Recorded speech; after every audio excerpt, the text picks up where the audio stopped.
They've been through the gate for a long time. We just haven't known what to do about it. They came under false pretenses. Many of them came illegally and continue to come illegally, and we don't want them here. And I'm perfectly willing to say that because it needs to be said. I think we have to start saying very clearly, if you don't like it here, go. And if you don't like it here and you intend to make it worse, we will make you go. I say, no.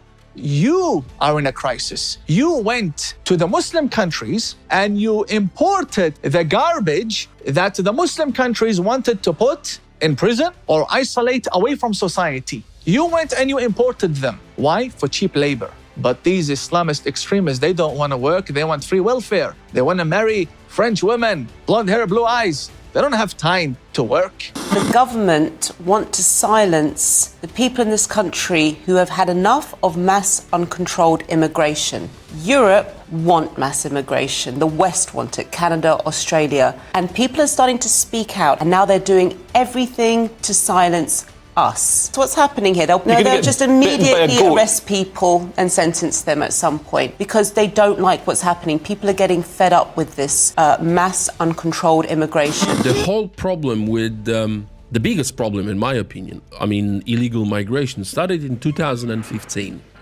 It started when the German economy was booming. They needed cheap labor, basically. They were looking for a cheap labor, so Angela Merkel decided, okay, so let's move people from Africa and other places in the world to Germany. They're gonna work for less than Germans. We need hands to work. And then the campaign Willkommen started. But they found out, Germans, very, very fast that there's no engineers, there's no doctors, but there are rapes on the streets. So she says, okay, they don't want to work, so let's spread them around. Let's say that this is European responsibility and solidarity within the European Union, and we're gonna say that we're gonna solve this problem. She tried to push them to Poland, and we said, no.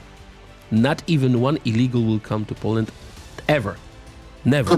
When you look at Europe and when you look at different part of the world and our civilization, we must say that we are completely different than Arabs, for example. And this is not Islamophobia. They're trying to put the Islamophobia stick on me, and they're trying every single day, they're trying to tell me that I'm Islamophobe. I'm not Islamophobe. Don't be intimidated by people who use that label to silence you. Because nowadays, to me, or what I find, is that they put far right on just about anybody who is somewhat right-wing to the center, who has conservative views, maybe doesn't, cut their hair short and dye it purple and scream, destroy the patriarchy. People who oppose mass immigration, which clearly doesn't have the best effect on, or didn't have the best effect on Europe. And so if you have those, I would say, completely legitimate, valid opinions, you earn that title nowadays with the mainstream media. So the best thing you can do is stop caring. Because if you stop being afraid of it, then they lose their power over you, and we can demand actual change, which nowadays would be labeled as far right, but 30 years ago would be just a Christian democratic ideal. So the leftists, their whole aim in life, everything, their policy, their politics, their funding, everything, Soros, agenda, their whole ideology is get more votes. Right. Be it through illegal immigration, be it through shutting down impeachment, whatever. The point is, they need more votes. That's their whole agenda. The extremists, they know all what this guy wants is votes. So if we gave him 500 votes and he's gonna give us access to the media, to the Congress, to the USA government, we came from the desert. This guy wants just 500 votes from people who don't even know what they're talking about. The left thinks 4-year, 8-year. That's the term they think in. 4-year term, 8-year term. The Islamic extremist thinks my grandchildren and how I change the educational system now for them. In left-leaning politics, especially among the younger people, there is a sense of being compassionate and just looking out for those guys who are seemingly being mistreated and oppressed. And of course, if you are in the West, then the Muslims, especially after 9/11, are the ones who are being who are marginalized, who are the minority, who are oppressed, and this and that. So therefore, we should look out for them, we should help them, we should side with them, and so on. What they don't realize is, yes, at some point they are a minority, but once you keep fostering them, if you keep fostering them and helping them rise up and up and up, they will eventually rise higher and higher and higher, take advantage of the situation, and eventually become worse than whatever you have opposed here. The right wing, the religious factions, the conservatives, the Christians, they're nothing compared to what you are feeding there. Because just look at the Islamic world. In the Islamic world, Islam is not this poor, cute little minority. Islam is the authoritarian, the totalitarian, the sick, relentless, messed up rule that lynches, locks up, kills people, beats them into submission, and so on. It's worse over there than anything you have seen here in the UK or in the US. And yet you guys keep ignoring it when you are told about it, and you think, oh no, that's all just racism, it's all just, you just don't like brown people. We have to say zero means zero. We cannot let leftists telling us what to do, how to behave, especially when it comes to the border, because they are not migrants. They are illegal migrants, very often without documents. We could see videos when they burn their passports. We do not know who they are. The other extremist groups, like the Muslim Brotherhood, who are friends with the IRGC and Hezbollah people, they cannot operate in Bahrain, in Oman. These are Muslim countries. Where do they operate? In London, in France, in Washington, D.C., in Australia, in Canada, Toronto. So look at Poland. They don't complain from Islamic extremism, not a single terrorist attack in Poland. The moment they sense there's a problem, they crack down on it. Polish policy, beautiful.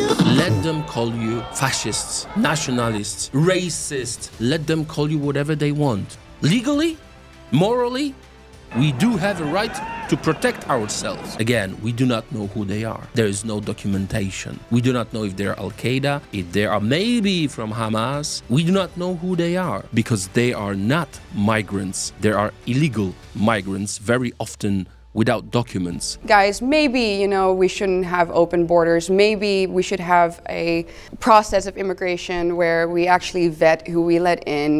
We don't allow illegal immigration. I mean, being a law student, I would assume that people agree with that concept, that you shouldn't break the law, so that you would condemn the concept of illegal immigration. And quickly I found out, quite naively, that in fact wasn't the case, and that you get branded immediately as a far-right extremist, as a racist, Nazi, whatever, all the things that they call you. We've been through the gate for a long time. We just haven't known what to do about it. We have thousands, tens of thousands, probably hundreds of thousands of people in the UK who have no love at all for the UK, but yet live here.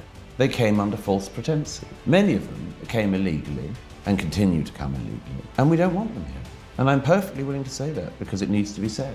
If I hated Australia, hated the Australian people, hated Australian history, hated the Australian way of life, broke into the country illegally and spent my time trying to undermine Australia, why should I be in Australia? Why? What would I have brought the country? What benefit? What moral benefit? What financial benefit? What social benefit? The answer is, you'd have brought no benefit. I think we have to start saying very clearly, if you don't like it here, go. And if you don't like it here and you intend to make it worse, we will make you go. If you liked the video, please like and subscribe to spread more awareness. Share your thoughts in the comments below and join the conversation. Your engagement helps us bring more content to light. Remember, stay informed, stay engaged.